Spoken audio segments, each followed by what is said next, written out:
Hello అండి. అందరికీ నమస్కారం. నేను మీ హర్షిని. మన అందమైన ప్రేమ కథ రచించిన వారు లావణ్య శ్రీనివాసరావు గారు. అందులో నెక్స్ట్ ఎపిసోడ్‌లో ఏం జరిగిందో ఇప్పుడు చూద్దాం. అలా అంటారేంటి రత్న గారు? నాకు మాత్రం కోడలైనా, కూతురైనా తనూనేగా. మీరేమీ దిగులు పడకండి. నేను తనను అత్తగా కాదు, తల్లిలా చూసుకుంటాను. ఇది నేను మీకిస్తున్న మాట అంది వసు. ఆ మాట చాలు వదిన గారు అని ఆవిడ చేతిలో తను చేతిని పెట్టి జాగ్రత్తమ్మా. ఎవరికీ ఎదురు చెప్పకూడదు. వాళ్ళ మాట వింటూ వాళ్ళకి నచ్చినట్టుగా ఉండాలి. సరేనా? అని రత్న చెబుతుంటే, అలా అంటారేంటి రత్న గారు అని, చూడమ్మా అది నీ ఇల్లు. అక్కడ నీకు నచ్చినట్టు నువ్వు ఉండొచ్చు అమ్మా కదా! అలానే చెప్తుంది. ఆవిడ మాటలు పట్టుకొని నువ్వు నీ ఇష్టాలను చంపుకోవాల్సిన పని లేదు. అర్థమైందా? అని తనుని దగ్గరికి తీసుకొని, ఇక మేము వెళ్ళొస్తామండి అని తనూజని తీసుకెళ్ళి కార్‌లో విక్రమ్ పక్కన కూర్చోబెట్టింది వసు. కూతురు వెళ్తుంటే గోపాలరావు, రత్న గుండెలు పిండేస్తున్నట్టుగా ఉన్న ఆ బాధను దాచుకొని పైకి మాత్రం నవ్వుతూ బాయ్ చెప్పారు ఇద్దరు. తనుజ వాళ్ళని చూస్తూ ఉండగానే కార్ బయలుదేరింది. తనుజ ఏడుస్తూ ఉంటే విక్రమ్ తన చేతిని పట్టుకుని ఏడవద్దు అని సైగ చేశాడు. తనుజ ఆ చేతిని పట్టుకొని అన్నీ మర్చిపోయి అతని గుండెపై వాలి రోదించింది. కొద్దిసేపటికి తేరుకొని అతని వదిలి సారీ అంటూ పక్కకు జరిగి కూర్చుంది. విక్రమ్ ఆమెని చూస్తూ నిద్రపోయాడు. దారిలో అతను కుదుపులకి పడబోతుంటే తనూజ అతన్ని పట్టుకుని తన భుజంపై పడుకోబెట్టుకుంది. నిద్రలో ఉన్న విక్రమ్ ఆమెకి ఇంకా దగ్గరగా జరిగి ఆమె చేతిని చుట్టుకుని పడుకున్నాడు. తనూజ నిద్రలో ఉన్న అతన్ని మురిపంగా చూస్తూ ముఖంపై పడుతున్న జుట్టును తీసి పక్కకి పెట్టి అతని తల నిమిరింది. అలా వాళ్ళ ప్రయాణం సాగింది. రామ్ వాళ్ళ ఇంటి దగ్గరికి కార్ చేరుకునేసరికి అతను అనుని నిద్రలేపాడు. నిద్ర కళ్ళతో రామ్ని చూస్తూనే, ఏమైంది ఆఫీసర్ అంది అను. ఇక లే అను, ఇల్లొచ్చింది అన్నాడు రామ్. ఆ మాట వినగానే అవునా అని సరిగ్గా కూర్చొని, సారీ ఆఫీసర్ నిద్ర పట్టేసింది అంది అను. పర్వాలేదులే, లోపలికి వెళ్ళి ఫ్రెష్ అయ్యాక మళ్ళీ పడుకుందువు గాని పద అన్నాడు కార్ డోర్ ఓపెన్ చేస్తూ. అంజలి వచ్చి ఇద్దరిని తీసుకెళ్ళి గుమ్మం దగ్గర ఆపి హారతి ఇచ్చింది. కుడికాలు లోపలికి పెట్టిరామ్మా అని అనసూయ అంటుంటే, ఆ ఆగండి, ఎంత ఈజీగా వచ్చేస్తే ఎలా? ముందు ఒకరి పేరు ఒకరు చెప్పండి, అప్పుడే లోపలికి ఎంట్రీ అంది అంజలి. అను వదినా అని అంటుంటే, ఆహా, నువ్వెంత మారం చేసినా తప్పదు మరదల పిల్ల, చెప్పాల్సిందే అంది అంజలి నవ్వుతూ. ఏంటక్క ఓ భయపెడుతున్నావు? చెప్తాము, మాకేమన్నా భయమా అని అను చుట్టూ చేయి వేసి, నేను నా భార్య అను వచ్చాము అని చెప్పాడు. రామ్ మాట పూర్తవగానే తన చుట్టూ ఉన్న వాళ్ళు విజిల్స్ వేసి సూపర్ అన్నారు. చూసావుగా మా తమ్ముడు ఎంత ఫాస్ట్గా ఉన్నాడో. ఇప్పుడు నువ్వు చెప్పాలి, లేదనుకో నీతో పాటు మీ ఆయన కూడా బయటే ఉండాలి అంది అంజలి. అంజలి మాటకి అను టెన్షన్తో చేతులు నలుపుకుంటూ ఉంటే అనసూయ తన పక్కకి వచ్చి, పర్వాలేదు చెప్పు తల్లి అంది. రామ్ కూడా ప్లీజ్ అను, తొందరగా చెప్పవా, కాళ్ళు లాగుతున్నాయి, లోపలికి వెళ్దాం అన్నాడు చిన్నగా. అయ్యో, నా మూలంగా ఆఫీసర్ ఇబ్బంది పడుతున్నారే అని అనుకుని, నేను ఆఫీసర్ వచ్చాము అంది చిన్నగా. ఆఫీసరా? ఇక్కడ ఆఫీసర్ ఎవరున్నారను? నువ్వు ఎవరి గురించి చెప్తున్నావు అంది అంజలి. వదినా ప్లీజ్ అంది అను. అంటూ బుర్ర ఊపింది అంజలి. అను గట్టిగా ఊపిరి తీసుకొని, నేను నా భర్త రామ్ గారు వచ్చాము అంది. హే, మా చెల్లి కూడా చెప్పేసింది, ఇంకెందుకు లేట్ పదండి అన్నాడు ఈశ్వర్. ఆ! ఇంకా నా కోడలు నిలబడటం నేను చూడలేను, పదండమ్మా అని అంది అనసూయ.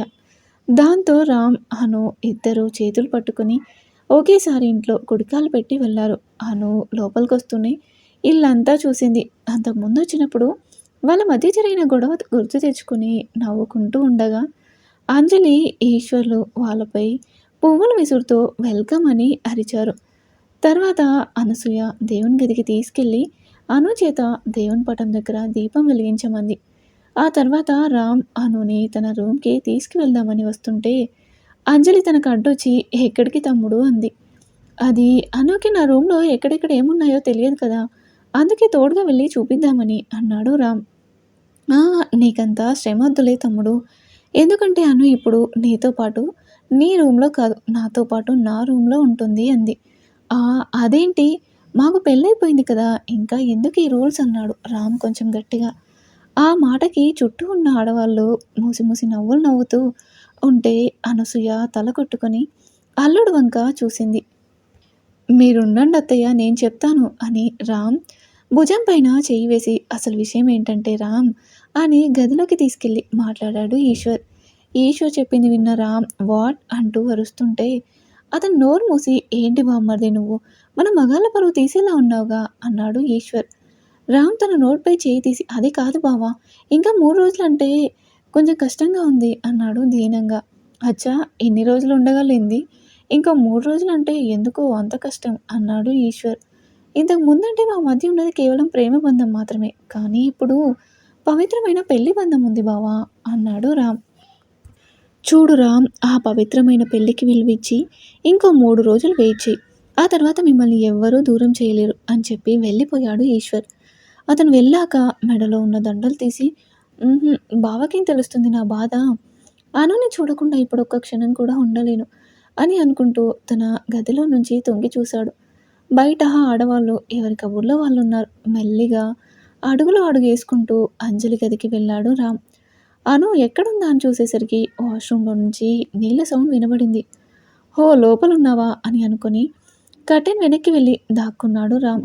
అను మొఖం కడుక్కొనొచ్చి తుడుచుకొని ఒకేసారి తనని తను అద్దంలో చూసుకుంది. మెడలో నగలన్నీ తీసేసిన పచ్చగా మెరుస్తున్న మంగళసూత్రం, నుదుటిన చేరిన కుంకుమ చూసుకుని మురిసిపోతుంది. ఆడవాళ్ళకెప్పుడు పసుపు తాడే అందం అని ఎందుకంటారో తనకి ఆ క్షణం అర్థమైంది. ఆ మంగళసూత్రాన్ని చేతిలోకి తీసుకుని కళ్ళకద్దుకొని ముద్దు పెట్టుకుంటూ ఉండగా రామ్ వెనక నుంచొచ్చి పట్టుకొని, "అదేదో నాకే ఇవ్వొచ్చుగా" అన్నాడు. అను భయంతో అరవబోతే తన నోరు చేతితో మూసేసి, "ఉష్ సౌండ్ చేయకు, సైలెంట్‌గా ఉండు, లేదంటే బయటున్న ఆడవాళ్ళ దగ్గర మన పరువు పోతుంది" అన్నాడు. మంగళసూత్రాన్ని చేతిలోకి తీసుకొని కళ్ళకద్దుకొని ముద్దు పెట్టుకుంటూ ఉండగా రామ్ వెనక నుంచొచ్చి అను రామ్ చేతిని తీసి, "మరీ అంత భయం ఉన్నప్పుడు ఎందుకండీ రావడం" అంది. "నిజం చెప్పనా, నిన్ను పెళ్లి కూతురుగా చూడగానే చాలా ముద్దొచ్చేశావు. అసలు నీ నుంచి చూపు తిప్పుకోలేకపోయాను. కానీ పెళ్లిలో నిన్ను చూడటమే కుదరలేదు. పోనీ ఇంటికొచ్చాక నాతోనే ఉంటావనుకుంటే అందరూ కలిసి నిన్నొక రూమ్‌లో నన్నొక రూమ్‌లో పెట్టారు.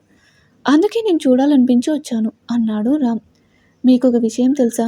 నాకు కూడా మిమ్మల్ని చూస్తూనే ఉండాలనిపించింది. కానీ ఎందుకో తెలియదు, ఆ క్షణం మీ కళ్ళలోకి సూటిగా చూడలేకపోయాను. సిగ్గుతో రెప్పలు వాలిపోయాయి" అంది. "అవునా? అయితే ఇదిగో ఇప్పుడు నీ ముందే ఉన్నాను. నువ్వెంతసేపు కావాలంటే అంతసేపు చూసుకో" అన్నాడు అను దగ్గరికి వస్తూ.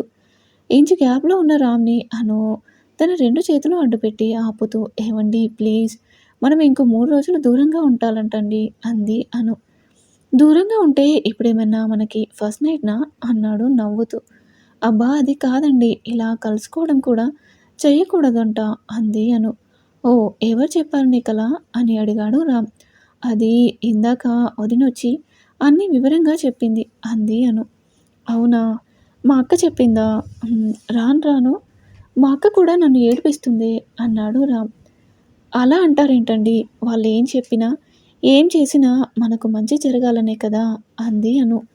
"నాకు తెలియదా ఏంటి? నేను సరదాగా అంటున్నాను కానీ, నాకు నిజంగా నిన్ను చూడాలనిపించింది అందుకే వచ్చాను" అని అను చేతులు తీసి ఆమె ఎదురుగా నిలబడి భుజంపై చెయ్యి వేసి, "ఒక విషయం చెప్పనా అను" అని మంగళసూత్రాన్ని చేత్తో పట్టుకొని, "ఇది నీ మెడలో చేరే వరకు కూడా నాకెంత టెన్షన్‌గా అనిపించిందో తెలుసా" అన్నాడు.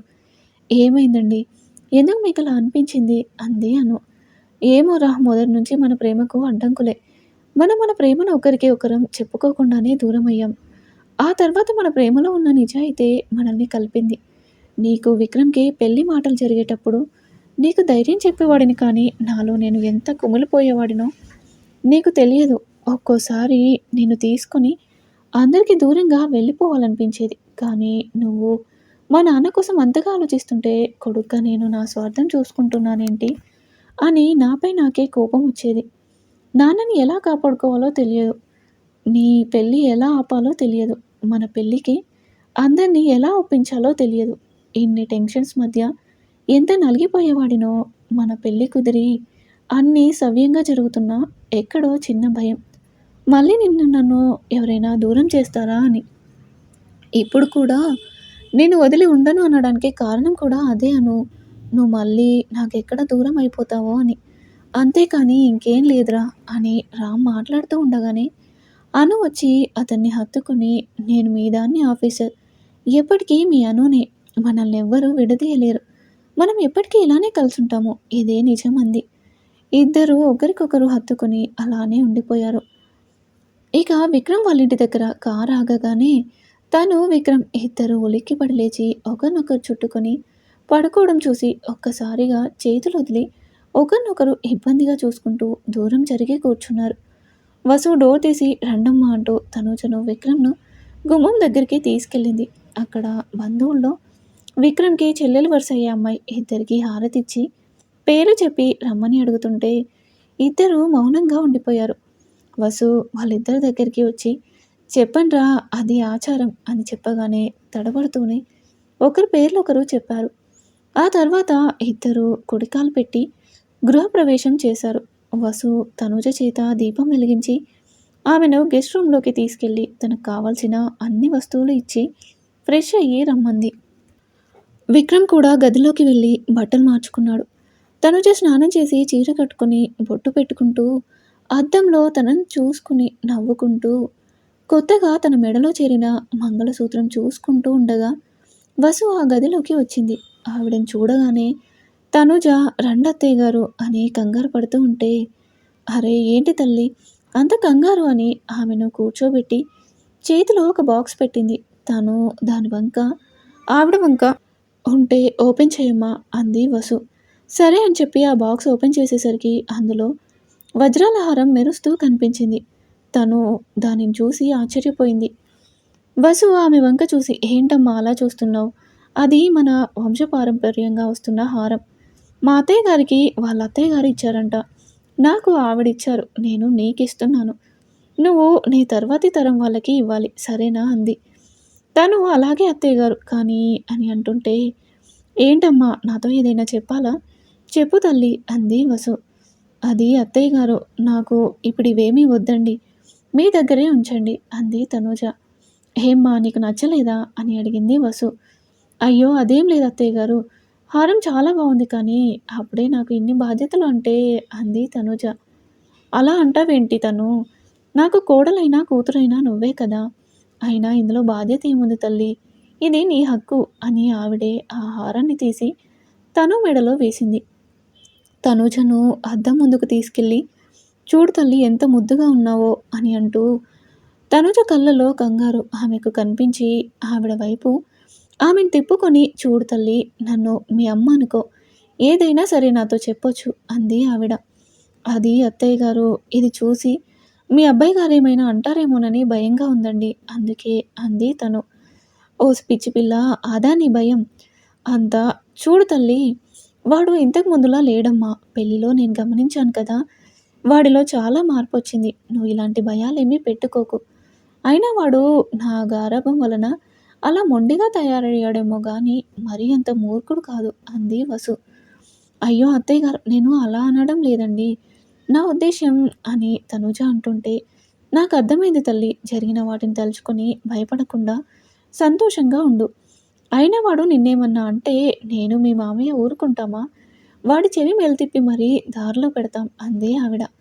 దానితో తనూజ చిన్నగా నవ్వుతూ ఉంటే అది అలా నవ్వుతూ ఉండాలి అని నా బంగారు తల్లి అని మెటికలు విరిచి సరే సరే తొందరగా రెడీ అయ్యొచ్చి కింద అందరూ నీకోసం చూస్తున్నారు అని చెప్పి వెళ్ళిపోయింది ఆవిడ. తనుజ జడ వేసుకుంటూ అవునత్తయ్య గారు చెప్పినట్టు ఆయనలో చాలా మార్పు వచ్చింది. ఇది వరకట్లా నా మీద కోపం తెచ్చుకోవడం లేదు అని అనుకుంటూ వాళ్ళిద్దరూ కారులో ఒకరినొకరు పట్టుకున్న గుర్తుకొచ్చి సిగ్గుపడుతూ నవ్వుకుంది.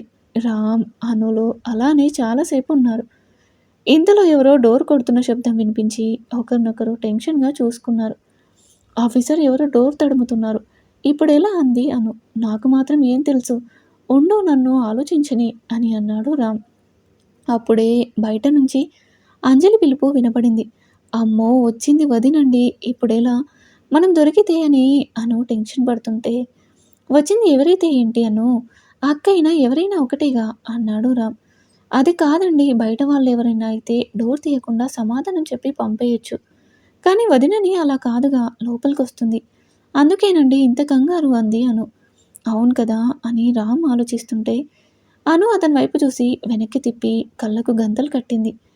ఏ అను ఏం చేస్తున్నావు అని రామ్ అడుగుతూ ఉంటే మీరు కాసేపు సైలెంట్గా ఉండండి అని అతనిని పక్కన నిల్చోబెట్టి అను తన పైట పిన్ను తీసి దానిని చేత్తో పట్టుకొని నెమ్మదిగా డోర్ కొంచెం తీసి ఫేస్ మాత్రమే కనపడేలా బుర్ర బయటికి పెట్టి ఏంటొదినా అని అడిగింది. అను ఏంటమ్మా ఏం చేస్తున్నావు లోపల అని డోర్ తీయబోతుంటే ఆ ఆగొదినా నా బయట పిన్ను ఊడిపోయింది. అది సెట్ చేసుకుంటున్నా అందుకే డోర్ వేశాను అని సమాధానం చెప్పింది అను. అయ్యో అవునా అయితే ఉండు నేనొస్తాను అని అంది అంజలి. ఆహా వద్దొదినా నేను పెట్టుకుంటాను కదా నువ్వెళ్ళు అని అంది అను. వాళ్ళిద్దరూ మాట్లాడుకుంటూ ఉండగానే ఇదేంటిది ఎంతసేపు ఉండాలి ఇలా అసలైనా ఏం చేస్తుంది ఈ అను అని కళ్ళగంతలు విప్పి అనుని చూసిన రామ్ స్టన్ అయిపోయాడు. బయట పిన్ను తీసేసి చేత్తో పవిటను పట్టుకుని ఉండడంతో వెనక తన నడుము క్లియర్‌గా కనిపిస్తూ ఉంది. జడ ముందుకు వేసుకొని ఉంది అను. దాంతో వీపు భాగం కూడా కనిపిస్తూ ఉంది. తనని అలా చూసిన రామ్ ఇక ఆగలేక దగ్గరికి ఒక్కసారిగా నడుం పైన చిన్నగా టచ్ చేశాడు. అంజలితో మాట్లాడుతున్న అనుకి రామ్ అలా తాకగానే నోట మాట పడిపోయి అలానే ఉండిపోయింది. బొమ్మలా ఉండిపోయిన అనుని చూసి అను ఏమైంది అని అంజలి కదిపేసరికి తెలివిలోకి వచ్చి వదినా ప్లీజ్ నువ్వెళ్ళవా నేను పెట్టుకుంటాను అని మాట్లాడుతుందే కానీ వెనుక రామ్ చేసే పనులకి ఆమెకి ఒళ్ళు జలధరిస్తుంది. ఇక ఆ తర్వాత ఏం జరిగిందో నెక్స్ట్ ఎపిసోడ్లో చూద్దాం. ఈరోజు ఎపిసోడ్పై మీ అభిప్రాయాన్ని తెలియజేయండి. అలాగే మరిన్ని ఇంట్రెస్టింగ్ స్టోరీస్ కోసం ప్లీజ్ మా ఛానల్ని తప్పకుండా సబ్స్క్రైబ్ చేసుకోండి.